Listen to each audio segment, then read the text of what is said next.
पाद में भगवान पतंजलि जी ने, आप प्राणायाम करते रहिए और सुनते रहिए, नेत्र बंद करके सुने।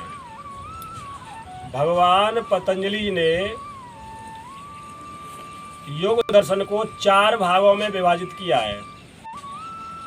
पहला है समाधिपाद, दूसरा है साधनपाद, तीसरा है विभूतिपाद और चौथा है कैवल्यपाद। इसमें मोक्ष का साधन बताया है, सीधे सीधे योग के मार्ग के द्वारा ईश्वर प्राप्ति, मोक्ष, निर्वाण, कैवल्य, मुक्ति, ये सब समानार्थी लगभग मिलते जुलते शब्द हैं। तो मैं आज आपको विभूतिपाद के कुछ सूत्रों की व्याख्या करूंगा। आप प्राणायाम करते रहिए और सुनते रहिए। देखिए, विभूतिपाद का पहला सूत्र है, धारणा, ध्यान और समाधि से प्रारंभ होता है। तो धारणा क्या है?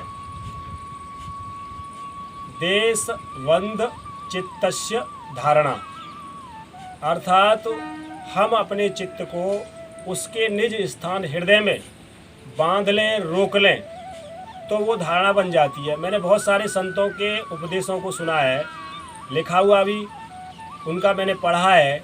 तो उन्होंने ये कहा है, अगर आप कोई व्यक्ति 2 या 3 मिनट तक अपने चित्त को अपने हृदय क्षेत्र में रोक ले तो वो ध्यान की पात्रता उसके अंदर आ जाती है।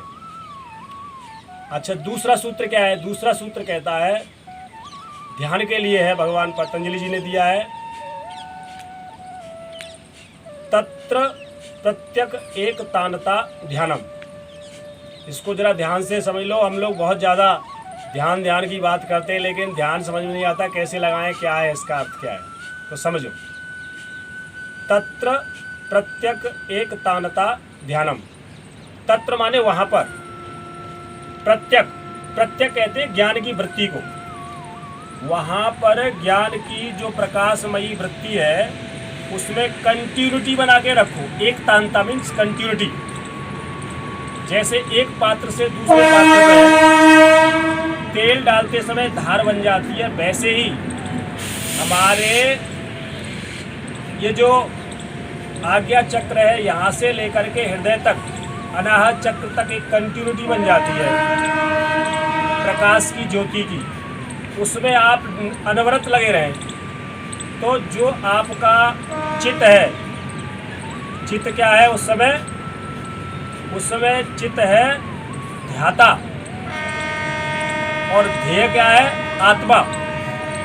तो ध्याता जो चित्त है वो आत्मा के साथ एकाकार कर लेता है, बस वो ध्यान है।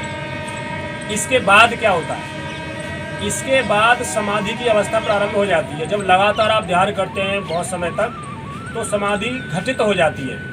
समाधि क्या है? तदैव अर्थ मात्र निर्भासनम स्वरूप शून्यानाम एवं समाधि।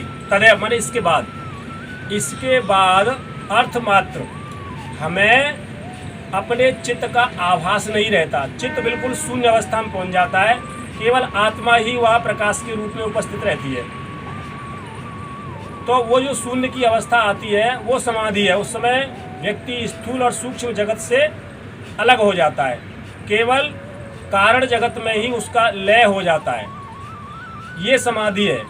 और ये साधन ऐसी बात नहीं है कि केवल साधुओं के लिए है या सन्यासियों के लिए, ये आप सबके लिए है। इसीलिए मैं इसको प्रेरित करने के लिए आपको बता रहा हूँ। इसके बाद क्या होगा?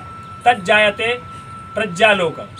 इन तीनों को तो संयम बोलते हैं, धारणा, ध्यान, समाधि को संयम बोलते हैं। त्रियम एकत्र संयमः। फिर इसके बाद क्या लाभ मिलेगा वो सुन लो आप। इसके बाद तज्जायते प्रज्ञालोक, उसके बाद एक ऐसे विशेष ज्ञान का आलोक आपको प्राप्त होगा जिसमें आप सूक्ष्म से सूक्ष्म वस्तुओं का ज्ञान कर सकने की आपकी क्षमता आ जाती है। तो ये आज मैंने आपको 4-5 सूत्रों के बारे में बताया।